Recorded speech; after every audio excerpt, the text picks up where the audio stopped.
आज हम एक अपने नए ड्रामा का आगाज करते हैं और हमारा आज का ड्रामा होने वाला है ड्रेसिंग यू। तो एपिसोड 1 की स्टार्टिंग में हमें एक कहानी बताई जाती है जहां पे हमें बताया जाता है कि बाइली सिटी को पहले दो नामों से जाना जाता था, बेइक और पश्चिमी चू। बेइक के लोगों ने पश्चिमी चू के लोगों पर हमला किया और उन्हें बुरी तरीके से हरा दिया, जिसके बाद से पश्चिमी चू के सभी लोग बेइक के अंडर में आ गए। कुछ पश्चिमी चू के ऐसे लोग थे जिन्होंने अपनी जान बचाई और वो उत्तर की ओर भाग गए थे। वो उत्तर की ओर जाकर पश्चिमी चू को दोबारा से पुनर्निर्माण करेंगे, इस वजह से उन्होंने अपनी एक अलग सेना बनाई। बाकी बचे पश्चिमी चू के लोगों ने खुद को पूरी तरीके से बेली में समाहित कर दिया, मतलब बेइक सिटी को अब बेली नाम दे दिया गया था। अब बेली सिटी में दो ऐसे परिवार थे जो बहुत ही ज्यादा प्रतिष्ठित परिवार थे। पहला यान परिवार जो कि पश्चिमी चू से था और दूसरा गु परिवार। बेली सिटी के सबसे प्रतिष्ठित परिवारों में से एक थे, जिनमें से हमें बताया जाता है कि यान परिवार की बेटी की शादी गु परिवार के सबसे बड़े बेटे के साथ तय की गई थी, ताकि इनके परिवार की प्रतिष्ठा ऐसे ही बनी रहे। लेकिन हुआ कुछ यूं कि बड़े परिवार मतलब गु परिवार के बड़े बेटे जिनका शादी यान परिवार में तय हुआ था, उनकी अचानक से मृत्यु हो गई। गु परिवार के बड़े बेटे के मौत के बाद उसके बड़े बेटे का शोक न मनाते हुए यान परिवार के मास्टर यान बिटियन ने गु परिवार के दूसरे युवा मास्टर गु जियानमेन के साथ जबरदस्ती अपने बेटे की शादी कराने का गठबंधन की मांग कर रहे थे। जैसे जैसे विवाह का समय नजदीक आने लगी वैसे वैसे गु परिवार में हलचल मचने लगी। आगे की सीन में हम देखते हैं गु जियानमेन को, जो कि एक जगह पे होता है। यहाँ पे शोक के कपड़े वपड़े लगे होते हैं। उनका एक नौकर आता है और बताता है कि यान परिवार के यान बेटियन ने उसकी लड़की की शादी आपके साथ तय कर दी है। क्या आप यूं ही सूली पे चढ़ जाएंगे और उनके बेटी से शादी कर लें? हम चुपचाप सब कुछ ऐसे ही सहते रहें?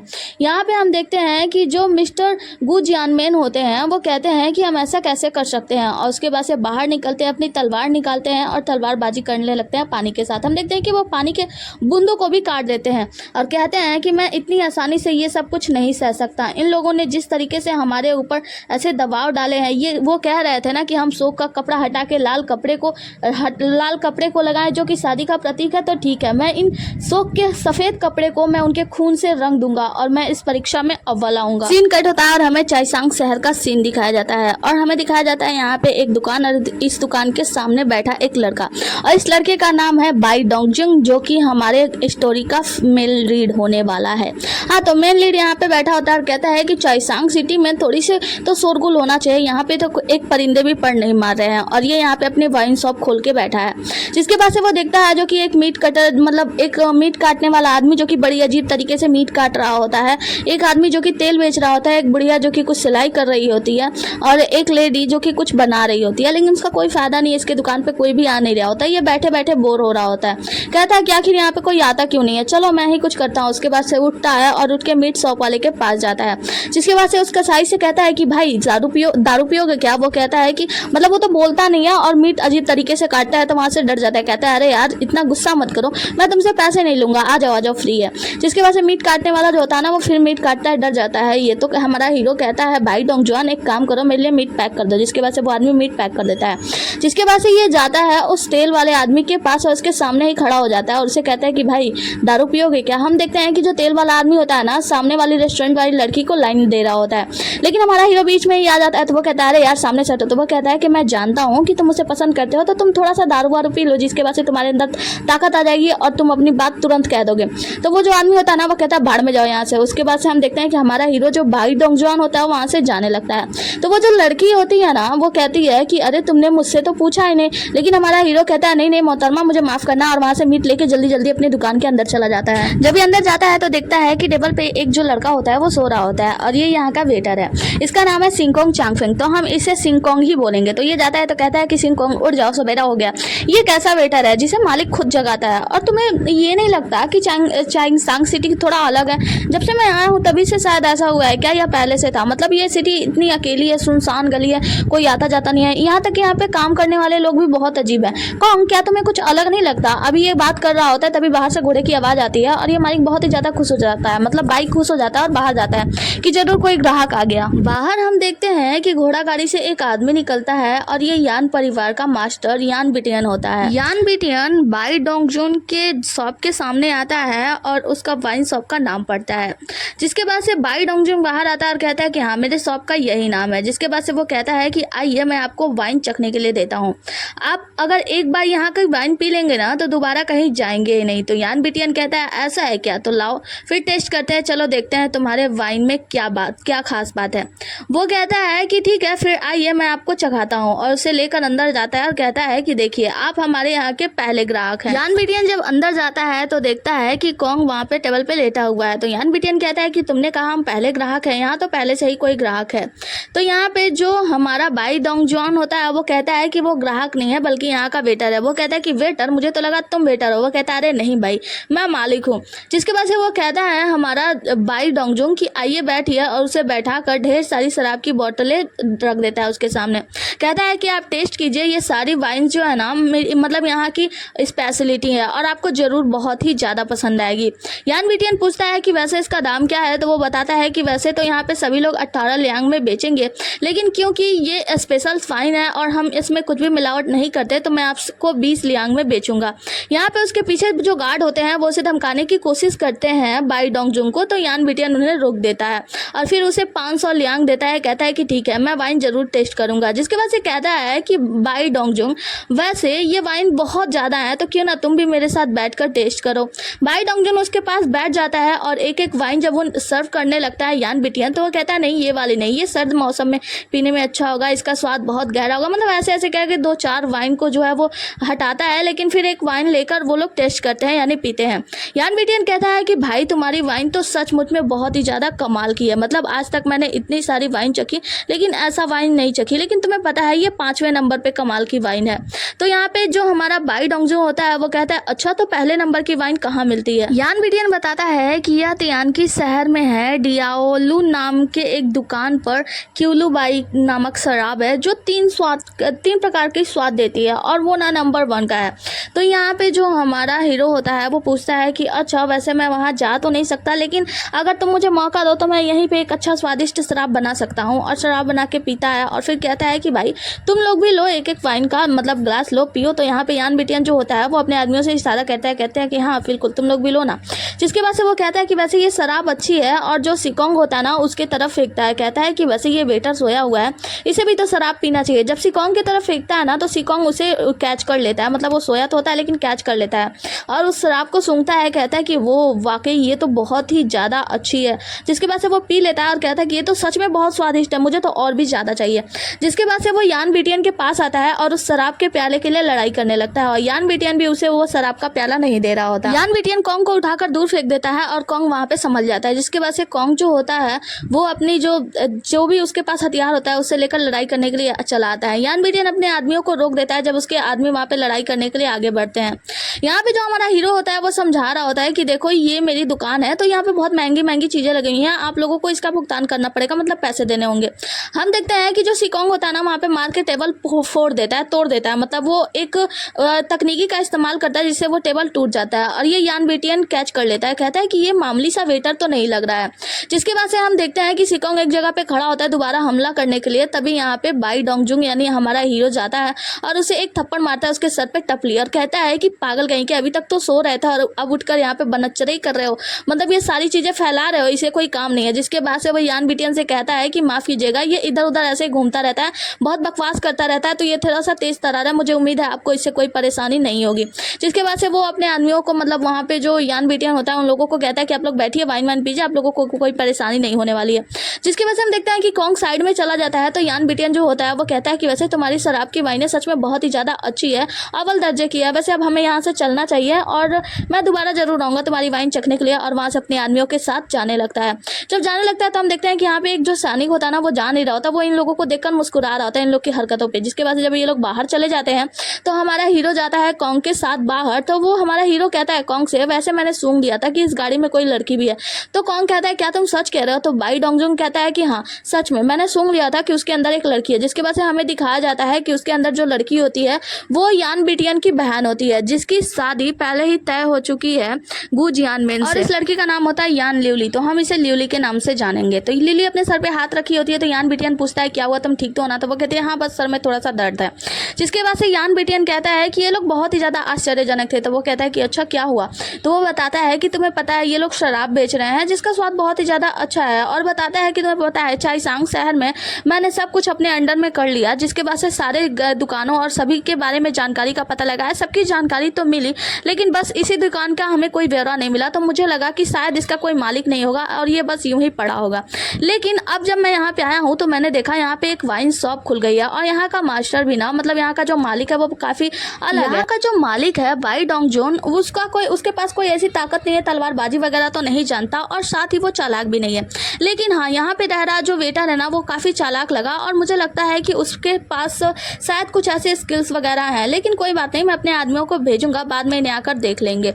जिसके बाद से हम देखते हैं कि बाई डोंग जोन से कहता है कि देखो तुम ये सब हरकतें छोड़ दो, मतलब सुन के बता देते हो कि वो लड़की है। कहता है कि हाँ यार, क्योंकि उसने जो सेंट लगाया था ना वो मतलब उसका स्मेल मैं पहचानता हूँ, ऐसा कोई मेरी जानकारी में था जो लड़के वो वाला सेंट लगाता था, तो इस वजह से। जिसके बाद से हम देखते हैं लेकिन बताता है कि वैसे इसका शराब का स्वाद बहुत ही ज़्यादा अच्छा था, बाकी जो काम है वो सब तो मैं देख लूँगा, लेकिन हाँ तुम इसके शराब के स्वाद को चखो। और वो बताता है कि तुम्हें पता है वहाँ पे बाई डोंग जोन कह रहा था कि शराब ऐसे होते हैं, मतलब वो उसमें अलग अलग से वो प्रयोग करेगा जिससे कि वो अपना अलग ही नाम बना सकते हैं। वो कहती है अलग नाम, ये काफ़ी अद्भुत है। तो वो कहता है कि हाँ वैसे मैंने अपने लोगों से कहा है, वो जाकर उन्हें देख लेंगे। जिसके बाद से वो शराब को टेस्ट करती है लिu लुई, तो कहती है कि ये शराब का टेस्ट तो वाकई में बहुत ही ज़्यादा अच्छा है। जिसके बाद से हम हमारे हीरो को देखते हैं बाई डोंग जोन, जो कि बताता है कि कॉन्ग ये शहर ना मुझे काफ़ी अच्छा नहीं लग रहा है, काफ़ी अतर देख लो यहाँ पे जो लोग हैं ना वो भी बहुत ही ज़्यादा अजीब रह रहे हैं। कॉन्ग कहता है कि वैसे यहाँ पे मैं पहले तो आया नहीं हूँ, मैं घूमता फिरता रहता हूँ, इसीलिए मुझे भी ये जगह काफ़ी अजीब लगी। मतलब यहाँ पे रहने वाले लोग, तुमने कभी ध्यान दिया, वो बस ऐसे शांत ही रहते, किसी से बात नहीं करते, तो ऐसा लगता है कि कुछ ना कुछ गड़बड़ तो है इन लोगों के बीच में। मतलब कॉन्ग ऐसी अपनी बातें जाहिर कर रहा होता है। यहाँ पे जो बाई डोंग जोन होता है वो कहता है कि मेरा तो बस एक ही मनसा है कि जो मेरी शराब की बोतलें हैं ना वो बहुत ही ज़्यादा, हद से ज़्यादा बिके और मैं बहुत पैसे वैसे कमाऊँ। जिसके बाद से बाहर के लोगों को दिखाया जाता है, वो लोग अपना काम वही एज इट इज़ कर रहे होते हैं, और ये हमारा हीरो बताता है कि यहाँ के लोग काफ़ी हद तक बहुत ही ज़्यादा अजीब है, अजीब सा व्यवहार करते हैं। और जिसके बाद से हमारा मतलब जो सिकोंग होता है ना बाई से बताता है कि तुम्हें पता है यान परिवार का जो बिटियन है ना उसने अपनी बहन की शादी गू परिवार के बेटे से तय की है। और कॉन्ग बताता है कि तुम्हें पता है बड़े बेटे की मौत हो गई। तो हमारा सिकोंग मतलब बाई कहता है कि वैसे अगर बड़े बेटे की मौत हो गई है तो शादी किससे होगी। जिसके बाद से सिकोंग उनके घर के पूरे 8 लोगों का नाम बताता है, 8 लड़कों का नाम। जिसके बाद से वो बताता है कि उसकी शादी जो है ना वो गू परिवार के गू जियानमेन से होने वाली है। तो हमारा बाई डोंग जोन कहता है कि ये तो अच्छा मौका है ना कि शादी के माहौल में बहुत सारे लोग होंगे वहाँ पे, अगर हम लोग उन्हें अपना शराब चखाएं और उन लोगों को हमारा शराब का मतलब टेस्ट पसंद आया तो वो अपने शादी में ढेर सारा ऑर्डर देंगे, जिससे हम लोग ढेर सारे पैसे कमा पाएंगे।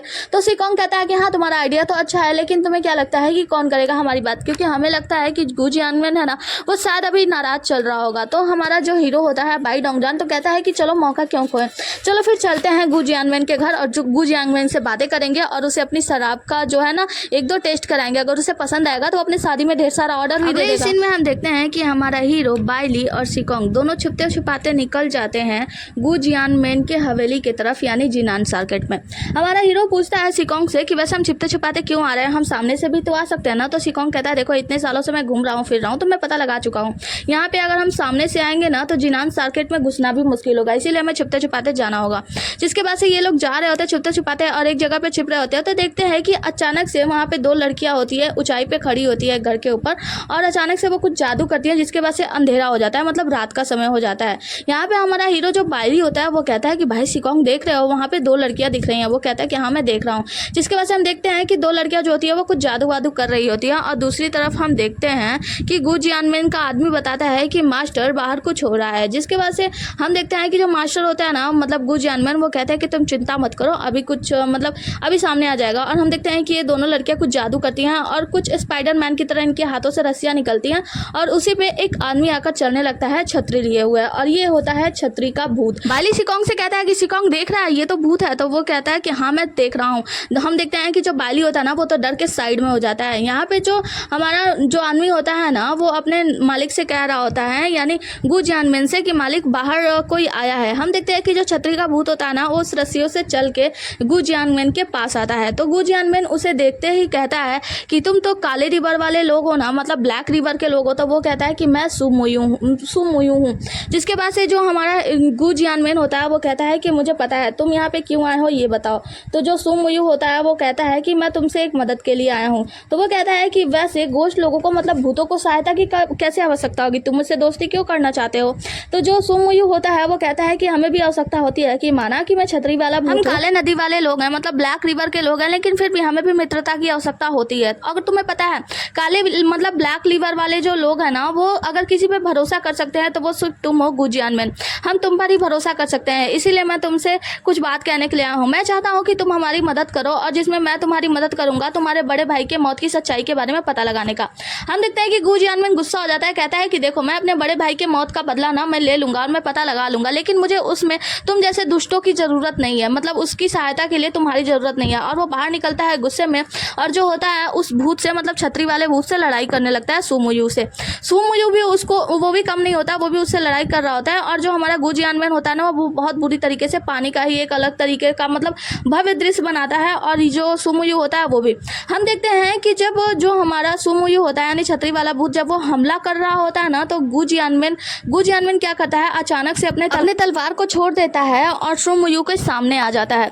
सुमुयू भी खुद को रोकता है, मतलब अपनी तलवार को रोक लेता है, और वो समझ जाता है कि गुजियानमेन ने ये जानबूझकर किया है। और वो उतरते ही सुमुयू गुजियानमेन से पूछता है कि तुमने ये सब जानबूझ के किया है ना। गुजियानमेन कहता है कि हाँ, अगर मैं कहूँ कि मेरे भाई के मरने पर मैं बहुत ही ज्यादा उदास हूँ और मैं ये सब जानबूझकर कर रहा हूँ, तो तुम क्या करोगे। सुमुयू कहता है कि ठीक है, मैं तुम्हें समय देता हूँ, सोच लो, और मैं तुम्हारा इंतजार करूंगा किंग सॉन्ग में। तो तुम अगर सोच लेना, सोच समझकर तुम फैसला करना, और तुम मेरे पास आ जाना अगर तुमने सब कुछ सोच लिया हो तो। यहाँ पे जो गुजियानमेन होता है ना, वो कहता है कि मुझे तुम्हारी कोई जरूरत नहीं है, मतलब काले रिवर वाले लोगों की मुझे कोई आवश्यकता नहीं है उनकी मदद की। जो सुमुयू होता है ना, वो कहता है कि ठीक है, फिर मैं चलता हूँ, तुम सोचकर बताना। सुमुयू जाने लगता है तो जियांगमेन पूछता है कि वैसे तुम्हारा नाम क्या है। तो सुमुयू कहता है वैसे तो हमारा कोई नाम नहीं होता है, लेकिन मैं तुम्हें बता रहा हूँ मतलब गुजियानमेन, मेरा नाम सुमुयू है। उसके बाद से वो वहाँ से गायब हो जाता है, यानी चला जाता है। सुमुयू के जाने के बाद गुजियानमेन का जो नौकर होता है वो पूछता है कि मास्टर ये सब, तो वो कहता है कि हाँ, ये सुमुयू है जो कि काले भूत मतलब छतरी वाले भूत के नाम से जाना जाता है। और ये जो है ना, वो डार्क रिवर के मतलब प्रसिद्ध परिवार मुयू परिवार से है। और तुम्हें पता है ये यहाँ पे अकेला नहीं आया है, बल्कि इस महल के बाहर, मतलब जो जिनान सर्किट है इसके बाहर, इसके बहुत सारे लोग इसकी रक्षा करने के लिए होंगे। और ये अचानक आसमान में अंधेरा होना, ये भी इसके आदमियों का कार्य है। और ये ऐसी बहुत सारी कलाओं में निपुण है, जिसके बाद से वो अपने नौकर से कहता है कि देखो, अगर तुम इसके बारे में पता नहीं लगा सकते तो इसके बारे में सोचना भी छोड़ दो। जिसके बाद से नौकर कहता है कि मास्टर, वैसे इन्होंने जो आपके सामने बात रखी है कि क्या आप इनकी मदद करेंगे और इनकी मदद लेंगे। तो वहाँ पे गुजियानमेन कहता है कि देखो, ये भूत होकर यहाँ पे खुद हमसे मदद मांगने के लिए आया था, मतलब हमसे दोस्ती करने के लिए आया था। ये भी एक अजीब सी बात है। और जो इस व्यक्ति ने मेरे भाई का मृत्यु किया था, मतलब वो भी बहुत ही ज़्यादा बुरा था। तो एक तरफ कुआं है, एक तरफ खाई है, कहाँ जाना है ये तो बाद में सोच के बताएंगे। जिसके बाद से हम देखते हैं कि जो होता है यहाँ पे धीरे धीरे करके सवेरा होने लगता है। और बाहर जो बाइली होता है वो सिकोंग से कहता है कि देखो, अब सवेरा होने लगा है। तो सिकोंग कहता है कि अब हमें जल्दी से यहाँ से चलना चाहिए। अब ये लोग जैसे ही यहाँ से निकलते हैं, इनके सामने ही छतरी वाला भूत आ जाता है, और ये लोग डर के मारे दूसरी ओर भागते हैं। तो दूसरी ओर वो दोनों लड़कियां आ जाती है जो कि जादू कर रही थी। तो यहाँ पे जो छतरी वाला भूत होता है वो कहता है कि इन लोगों ने क्या देखा था। वो दोनों लड़कियां बताती है कि मास्टर, शुरू से आखिरी तक ये लोग यहीं पे थे और सब कुछ अपनी आंखों से ये लोग देख रहे थे। जिसके बाद से वो लोग बताते हैं कि हमने यहाँ पे कुछ भी नहीं देखा है। जिसके बाद से जो छतरी वाला भूत मुयू होता है वो कहता है कि ठीक है, फिर चले जाओ यहाँ से। और फिर इनके तरफ मुड़कर कहता है कि चले जाने से बेहतर है तुम लोग ये शहर ही छोड़कर भाग जाओ।